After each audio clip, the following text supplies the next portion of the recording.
Thank you, Alaska Taoiseach. This week the Executive has usurped the Parliament and has forced upon us a debate on government priorities for the next 3 days with no legislation at all being tabled by the government side. And in that context, I would like if you could confirm for me, Taoiseach, whether the government has actually delayed making any decision on implementing Minister James Riley's plans for universal health insurance for a year until a major costing exercise is complete.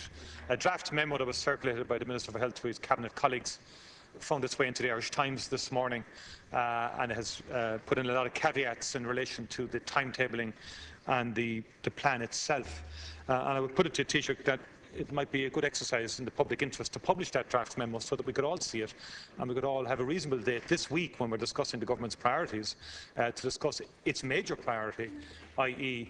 The introduction of a universal health system, allegedly, in about 6 years' time. And it would be no harm if we could have the opportunity to discuss that meaningfully this week, given we are meant to be discussing government priorities. And people really would like to know the potential cost to them as individuals and as families of such a new system. Because the Dutch model has increased overall per capita costs by about 46% since its introduction in 2005. And I think we need a very honest debate with people. Somebody somewhere has to pay for health services. Somebody will have to pay for the future health service, irrespective of the funding model that actually is adopted. And I would put to you, Taoiseach, would you accept that there will be a significant increase in costs to the Exchequer in the years to come following the introduction of the universal health insurance system? And also there will be a significant cost to individuals and to families. The 2 million people who already have health insurance will face extra costs in relation to the actual basket of services that they currently enjoy under the health insurance policies that they have. And likewise, there's less than 1 million people, about 1 million people out there, Taoiseach, who neither have a medical card or health insurance. So I think you need to be honest and say to that million, you will be paying a tax from now on in terms of the new model. I think we need to be very straight with people in that regard. And so what I want to ask you, Taoiseach, is it the case that you have deferred making a decision in relation to Minister Riley's plans until a full costing exercise is complete? 2, will you accept that there will be an increase in overall health expenditure to the Exchequer as a result of the introduction of this? And we know that Minister Noonan and Mr Howland have articulated their concerns about that. And thirdly, that there will actually be an increase to the costs of many individuals who currently have health insurance. There will be actually will be an increase. I think Minister Howland, has said it could be up to 1,600 per person per year. No, I don't accept that at all. First of all, the government have not put off a decision on UHI. The government have not put off a decision on UHI until next year. I do not accept the premise of your remarks about an increase in costs for each individual. I do accept that this is the most radical and fundamental change in the health structure since the foundation of the state. We can't obviously continue with a system which is inequitable, which is unfair, which penalises those on lower incomes, and which is costing an extraordinary amount of money. In your own time, it was costing 16 billion. So the decision of the government today was actually to confirm the concept and the principle of universal health insurance. But clearly there's a need for a process of consultation with people so that everybody understands what is involved here. And I think the fundamental difference, Deputy Martin, between what's there at the moment and what will apply under universal health insurance is that the package of services to be available to people and the choice for each person who makes a choice as to which is more suitable for them will include access to primary care and to GP care, so the current cost that's being paid there will not be a cost under UHI.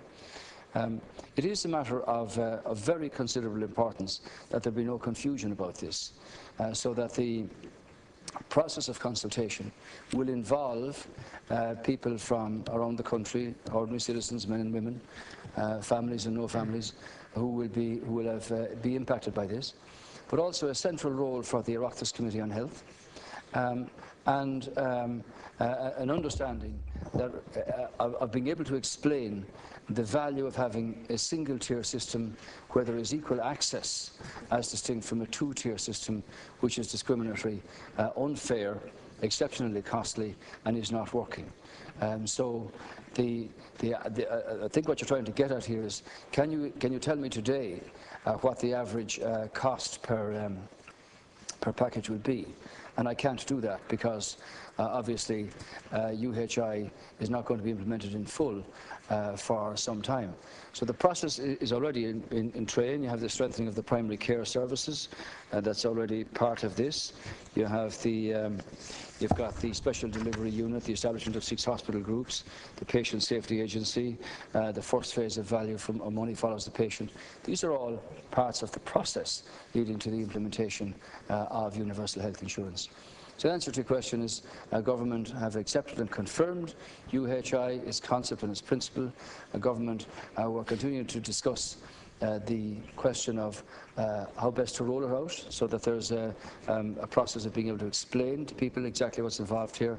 And I don't accept your figures or your assertion that this is going to cost more, because the Minister for Health has already said that the universal health insurance cannot cost more than the ineffective two-tier system that's there, and that the implementation of the programme will be subject to the constraints of the ceilings set by the Minister for Finance and the Minister for Expenditure and Reform. Thank you, Deputy. Supplementary question. You've confirmed the original question. You are delaying it, and you just said that you've confirmed the concept. But you've confirmed the concept since before the last election. Money follows the patient, all that kind of soundbite stuff that got you over the last election. You've now teed it up to get yourself over the next election with no detail. Certainly you get by the local elections with absolutely no detail. And if anybody is sowing confusion, it is you and Minister Riley. So the next plan now is to get to the next general election, and you'll tee it up again, and you'll make the exact same promise you made 5 years ago, which will then be 5 years. You'll say, actually, we have another 5 years to go, but before we'll implement this, with no detail whatsoever.